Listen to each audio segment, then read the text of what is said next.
नमस्कार, आप देख रहे हो ओंकार न्यूज। मैं हूं आपके साथ ज्योति यादव। तो बुलेटिन की शुरुआत करेंगे दिल्ली एनसीआर की खबरों के साथ। दिल्ली सरकार और एलजी के बीच खींचतान की खबरें लगातार सुर्खियों में रहती हैं। दिल्ली में नौकरशाहों के ट्रांसफर पोस्टिंग का अधिकार एलजी को दिए जाने की केंद्र सरकार के अध्यादेश के खिलाफ बवाल मचा हुआ है। वहीं दिल्ली के सीएम अरविंद केजरीवाल और विपक्षी नेताओं की समर्थन के लिए प्रयास कर रहे हैं और आप नेताओं के बुधवार को दिल्ली के सीएम केजरीवाल और महाराष्ट्र के पूर्व मुख्यमंत्री उद्धव ठाकरे के साथ मुलाकात भी करेंगे। आपको बताते चले कि आप नेताओं ने ये भी बताया कि केजरीवाल की मुंबई यात्रा के दौरान पंजाब सीएम भगवंत मान भी साथ रहेंगे। वहीं उद्धव ठाकरे और केजरीवाल ठाकरे के आवास पर ही मुलाकात करेंगे और बैठक के दौरान आप सांसद संजय सिंह और राघव चड्ढा के साथ साथ दिल्ली की कैबिनेट मंत्री आतिशी भी मौजूद रहेंगी। केजरीवाल गुरुवार को एनसीपी सुप्रीमो शरद पवार से भी मुलाकात करेंगे। बताते चले कि केजरीवाल ने मंगलवार को ममता बनर्जी से भी मुलाकात की। केजरीवाल ने मंगलवार को देशव्यापी दौरे की शुरुआत की है। वहीं केजरीवाल नौकरशाहों के ट्रांसफर और पोस्टिंग पर केंद्र के अध्यादेश के खिलाफ विपक्षी नेताओं के समर्थन मांगने के लिए दौरे कर रहे हैं। दिल्ली के सीएम ने दिल्ली की जनता के अधिकार छीनने का आरोप लगाते हुए कहा कि अध्यादेश को राज्यसभा में पारित करने की अनुमति नहीं दी जा सकती है। राष्ट्रीय राजधानी क्षेत्र दिल्ली सरकार अधिनियम 1991 में संशोधन करने के लिए अध्यादेश लाया गया था। अध्यादेश सुप्रीम कोर्ट द्वारा दिए गए फैसलों को दरकिनार करता है। तो आपको बताते चले कि लगातार बीजेपी और आम आदमी पार्टी में अध्यादेश को लेकर खींचतान लगातार जारी है। इसको लेकर अब केजरीवाल विपक्षी पार्टियों की मदद लेने के लिए कहीं ना कहीं वो उनसे मुलाकात कर रहे हैं। इसी को लेकर उन्होंने ममता बनर्जी से मुलाकात की। अब वो उद्धव ठाकरे से भी मुलाकात कर रहे हैं। साथ ही साथ आपको बताते चले कि इस मुलाकात के दौरान उनके साथ आतिशी और भगवंत मान भी मौजूद रहे।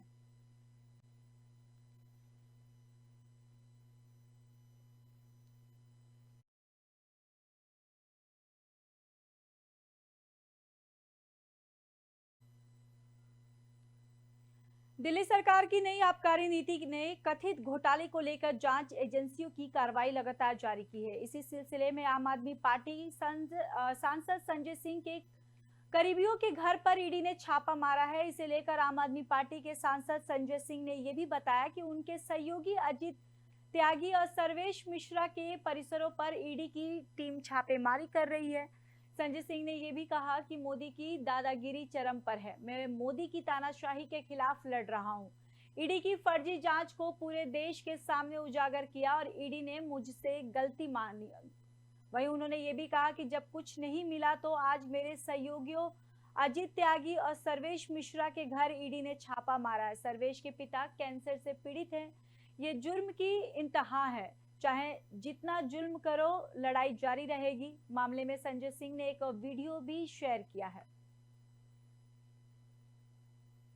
तो बताते चले कि संजय सिंह के करीबियों के घर पर ईडी छापेमारी है, जिसको लेकर संजय सिंह ने कहा है कि सरासर ये बीजेपी की दादागिरी है। आपको बताते चले कि आम आदमी पार्टी के सांसद संजय सिंह के करीबियों पर ईडी ने छापा मारा है और इसको लेकर अब आम आदमी पार्टी के सांसद संजय सिंह ने ये बताया कि उनके सहयोगी अजित त्यागी और सर्वेश मिश्रा के परिसरों पर ईडी की टीम छापेमारी कर रही है। संजय सिंह ने कहा कि मोदी की दादागिरी चरम पर है। मैं मोदी की तानाशाही के खिलाफ लड़ रहा हूं। वहीं ईडी की फर्जी जांच को पूरे देश के सामने उजागर किया है। ईडी ने मुझे गलती मानी है और जब कुछ नहीं मिला तो आज मेरे सहयोगियों अजित त्यागी और सर्वेश मिश्रा के घर पर ईडी ने छापा मारा है। सर्वेश के पिता कैंसर से पीड़ित है और ये जुल्म की इंतहा है। चाहे जितना जुल्म करो, लड़ाई जारी रहेगी। मामले में संजय सिंह ने एक वीडियो भी शेयर किया।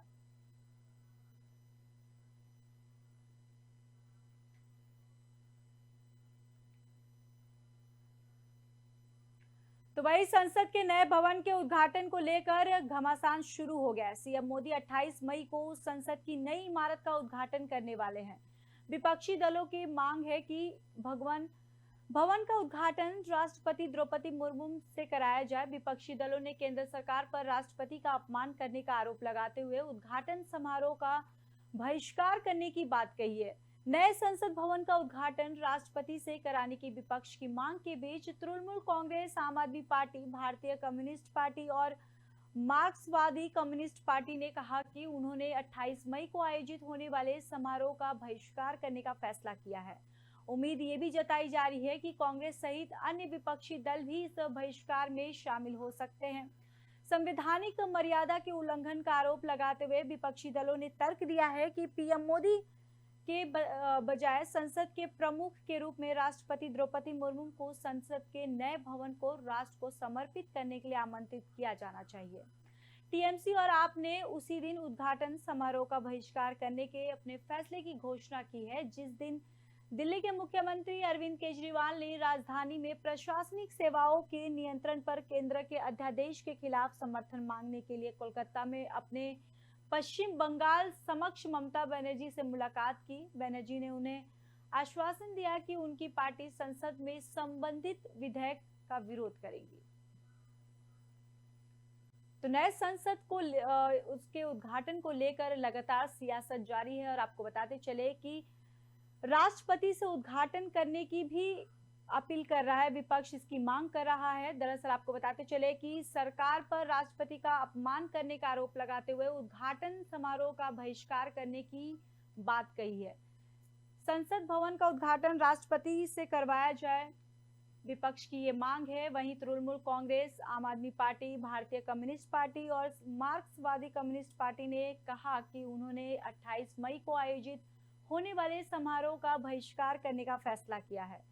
उम्मीद ये भी जताई जा रही है कि कांग्रेस सहित अन्य विपक्षी दल भी इस बहिष्कार में शामिल हो सकते हैं। संवैधानिक मर्यादा के उल्लंघन का आरोप लगाते हुए विपक्षी दलों ने तर्क दिया है कि पीएम मोदी के बजाय संसद के प्रमुख के रूप में राष्ट्रपति द्रौपदी मुर्मू की संसद के भवन को राष्ट्र को समर्पित करने के लिए आमंत्रित किया जाना चाहिए था। टीएमसी और आप ने उसी दिन उद्घाटन समारोह का बहिष्कार करने के अपने फैसले की घोषणा की, जिस दिन दिल्ली के मुख्यमंत्री अरविंद केजरीवाल ने राजधानी में प्रशासनिक सेवाओं के नियंत्रण पर केंद्र के अध्यादेश के खिलाफ समर्थन मांगने के लिए कोलकाता में अपने पश्चिम बंगाल समक्ष ममता बनर्जी से मुलाकात की। बनर्जी ने उन्हें आश्वासन दिया कि उनकी पार्टी संसद में संबंधित विधेयक का विरोध करेगी।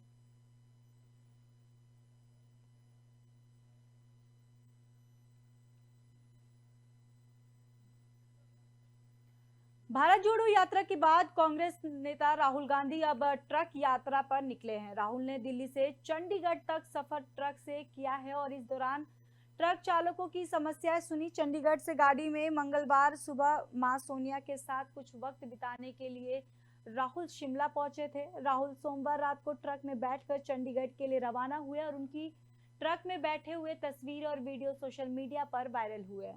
राहुल ने रास्ते के ढाबों में रुककर ट्रक चालकों से बातचीत भी की। राहुल गांधी मंगलवार सुबह अंबाला चंडीगढ़ राष्ट्रीय राजमार्ग के किनारे अंबाला शहर में एक गुरुद्वारे के पास भी रुके और मत्था टेका।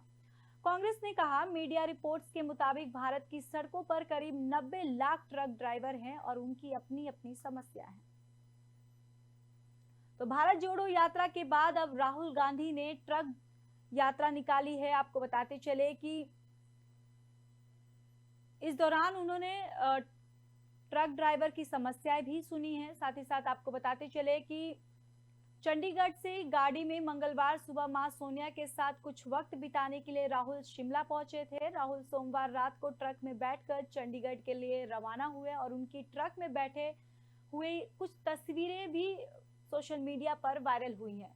राहुल ने रास्ते के ढाबों में रुककर ट्रक चालकों से बातचीत भी की। राहुल गांधी मंगलवार सुबह अंबाला चंडीगढ़ राष्ट्रीय राजमार्ग के किनारे अंबाला शहर में एक गुरुद्वारे के पास भी रुके और मत्था टेका। कांग्रेस ने कहा कि मीडिया रिपोर्ट्स के मुताबिक भारत की सड़कों पर करीब 90 लाख ट्रक ड्राइवर हैं और उनकी अपनी अपनी समस्याएं हैं।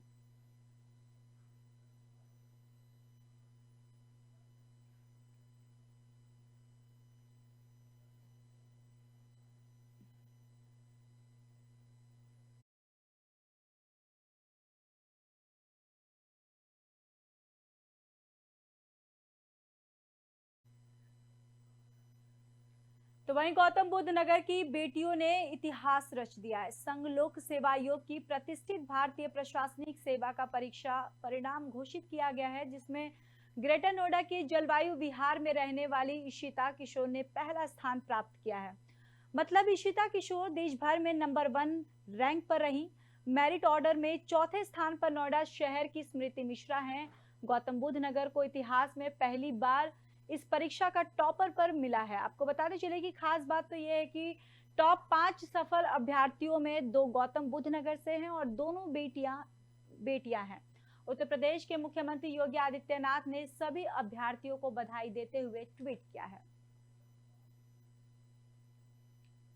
और बताते चले कि ग्रेटर नोएडा की इशिता ने इस परीक्षा में टॉप किया है। साथ ही साथ आपको बताते चले कि ग्रेटर नोएडा की जलवायु विहार में रहने वाली इशिता किशोर ने पहला स्थान प्राप्त किया है। मतलब इशिता किशोर देश में नंबर 1 रैंक पर रही हैं।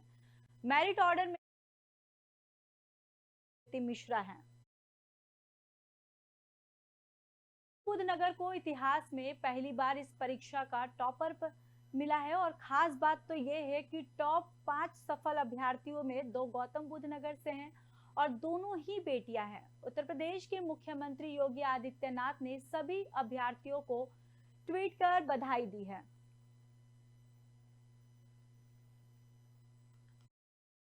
I think I'm on cloud 9 and I'm very happy and it's a great moment right now and just a lot of gratitude. तो पहला रिएक्शन आपका कैसा था when you saw your rank on the top? Actually before I opened the PDF a lot of people started calling me तो बस बहुत खुशी हो रही थी। फ्रेंड्स ने पहले ही कॉल कर दिया था। पहले मेरा टूर्नामेंट था तब भी कहा था कि नहीं बेटा आप स्पोर्ट्स को भी इम्पोर्टेंस दो, हर चीज़ इम्पोर्टेंट है लाइफ में। तो उस चीज़ से एक बहुत ही बैलेंस्ड अप्रोच रहा and she consistently believe. Ma'am आपकी बिटिया ने नंबर 1 रैंक लिया, किस तरीके से क्या करेंगे, थोड़ा बताइए। नंबर 1 रैंक किया है तो ये तो बहुत बड़ी खुशी है हमारी फैमिली के लिए और हमारे सबके लिए, क्योंकि number 1 is number 1। I think I am on cloud 9 and I am very.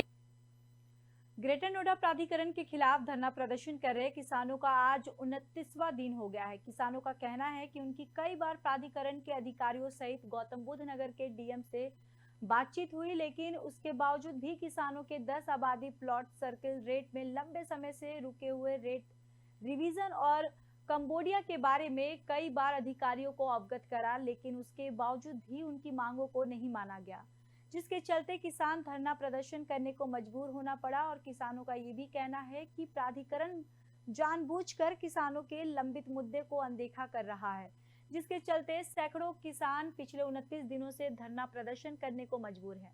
किसानों का ये भी कहना है कि जब तक उनकी मांगे नहीं मानी जाती तब तक उनका आंदोलन ऐसे ही बदसूरत जारी रहेगा। तो प्राधिकरण के खिलाफ किसानों का धरना जारी है। आपको बताते चले कि प्राधिकरण के अधिकारियों के खिलाफ किसानों ने नाराजगी जताई है। साथ ही साथ किसानों का ये कहना है कि उनकी कई बार प्राधिकरण के अधिकारियों सहित गौतम बुद्ध नगर के डीएम से बातचीत भी हुई, लेकिन उसके बावजूद भी किसानों के 10 आबादी प्लॉट सर्किल रेट में लंबे समय से रुके हुए रेट रिवीजन और कंबोडिया के बारे में कई बार अधिकारियों को अवगत कराया, लेकिन उसके बावजूद भी उनकी मांगों को नहीं माना गया, जिसके चलते किसान धरना प्रदर्शन करने को मजबूर होना पड़ा। और किसानों का कहना है कि प्राधिकरण जानबूझकर किसानों के लंबित मुद्दे को अनदेखा कर रहा है, जिसके चलते सैकड़ों किसान पिछले 29 दिनों से धरना प्रदर्शन करने को मजबूर है। किसानों का कहना है कि जब तक उनकी मांगे नहीं मानी जाती तब तक उनका आंदोलन ऐसे ही जारी रहेगा।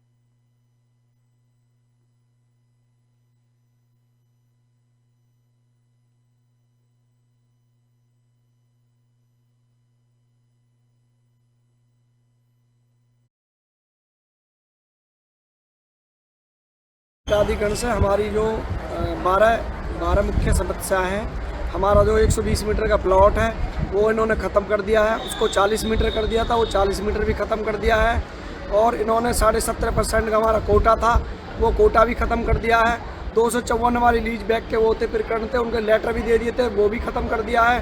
हमारी वो 10-12 मांग काफ़ी ख़त्म कर दी है कोरोना टाइम में किसान को पता नहीं था और हमारी मांगों को सबको ख़त्म कर दिया। हम अपनी मांगों को यहाँ से लेकर जाएंगे, हर सूरत में हम यहाँ से लेकर जाएंगे अपनी मांगों को। देखिए, जो प्राधिकरण हमारे साथ भ्रष्टाचारी पे तुला हुआ है, उस भ्रष्टाचारी का हम जवाब देने के लिए यहाँ डटे हुए हैं आज 29 दिन से। और हमारी जो मांगे हैं, हमारा 10% प्लॉट, 17.5% का कोटा और न्यूनतम 120 मीटर प्लॉट, 12 बिंदु हैं। अगर प्राधिकरण नहीं मानता है, अपनी मनमानी पे, अपने तानाशाही रवैये पर आमादा रहता है, तो हमने अब डेरा डालो घेरा डालो का भी 6 तारीख से प्लान बना लिया। अपने बच्चे अपनी भैंसों के साथ यही डटेंगे, पीछे नहीं हटेंगे, अब की बार आर या पार। प्राधिकरण से हमारी जो 12 मुख्य समस्याएं हैं, हमारा जो 120 मीटर का प्लॉट है वो इन्होंने ख़त्म कर दिया है, उसको 40 मीटर कर दिया था, वो 40 मीटर भी ख़त्म। तो वहीं झुलसा देने वाली गर्मी से जूझ रहे राष्ट्रीय राजधानी दिल्ली और उत्तर पश्चिम भारत के लोगों के लिए राहत की खबर है। सक्रिय पश्चिमी विक्षोभ के प्रभाव से अगले 3 दिन यानी 26 मई तक अधिकतर इलाकों में बारिश की संभावना है। इससे भीषण गर्मी से राहत मिलेगी। वहीं वर्तमान में ज्यादातर क्षेत्रों में अधिकतम तापमान 40 डिग्री के पार पहुंच गया है। दिल्ली और कुछ अन्य जगहों पर 45 डिग्री को भी पार कर गया है। भारतीय मौसम विज्ञान विभाग के मुताबिक हल्की बारिश और तेज हवा के चलते आने वाले दिनों में तपिश कम होने की उम्मीद है। पश्चिम विक्षोभ उत्तर पश्चिम भारत से टकरा रहा है। इसका प्रभाव जम्मू कश्मीर में दिखना भी शुरू हो गया है। यूपी में कुछ भी स्थानों पर बारिश हुई है और 24 से 25 मई को इसका असर उत्तर पश्चिम भारत, दिल्ली एनसीआर भी देखने को मिलेगा। तो आपको बताते चले कि आने वाले समय में उत्तर भारत के लोगों को गर्मी से राहत मिलेगी। आपको बताते चले कि मौसम विभाग के मुताबिक आने वाले दिनों में हल्की बारिश की संभावना जताई जा रही है। साथ ही साथ तापमान में गिरावट की भी संभावना जताई जा रही है, जिससे आने वाले दिनों में लोगों को गर्मी से राहत मिल सकती है। वहीं दिल्ली और उत्तर पश्चिमी भारत के लोगों के लिए भी ये खबर अच्छी है, जहां पर सक्रिय पश्चिमी विक्षोभ के प्रभाव से अगले 3 दिन से 26 मई तक अधिकतर इलाकों में बारिश की संभावना है और इससे भीषण गर्मी से भी राहत मिलेगी। और साथ ही साथ वर्तमान में ज्यादातर क्षेत्रों में अधिकतम तापमान 40 डिग्री के पार पहुंच गया है। दिल्ली और कुछ अन्य जगहों पर यह 45 डिग्री को भी पार कर गया है।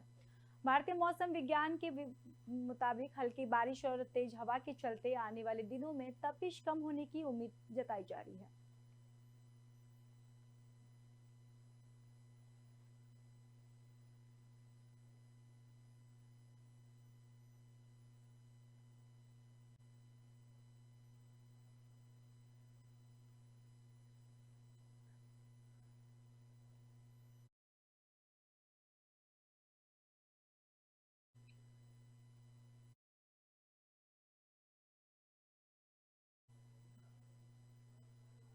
फिलहाल दिल्ली एनसीआर की खबरों में बस इतना ही। बाकी देश और दुनिया की खबरों के लिए देखते रहिए ओंकार न्यूज।